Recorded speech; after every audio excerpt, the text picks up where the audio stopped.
اللہ تعالیٰ نے نبی سے کہا کہ ان اہل کتاب سے ذرا استفسار کریں نا، ان سے پوچھیں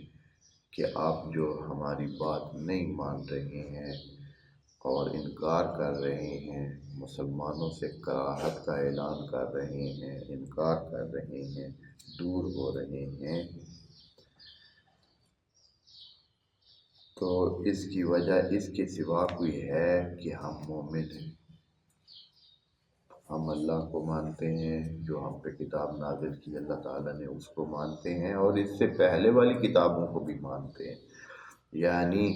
اگر اس کے جملے میں 3 چیزیں ذکر ہیں، 3 میں سے 2 تو وہ ہیں جو آپ بھی مانتے ہیں، تو پھر آپ کو ہم سے دوری کی کیا وجہ سوچتی ہے؟ کیوں آپ کراہت کر رہے ہیں، ناکامہ کر رہے ہیں؟ یہ انتقام نہیں ہے۔ انتقام باب افتعال میں جب جاتا ہے تو پھر وہ اس کا ایک اور معنی بن جاتا ہے کہ ناکامہ کو جب خود بندہ اپنا لیتا ہے، یعنی کراہت کو جب میں اپنا لیتا ہوں اور اس کراہت کی وجہ سے دوسرے کو نقصان پہنچاتا ہوں تو یہ انتقام ہوتا ہے۔ لیکن خود علیحدگی میں ناکامہ ثلاثی مجرد کی صورت میں اس کا معنی بنتا ہے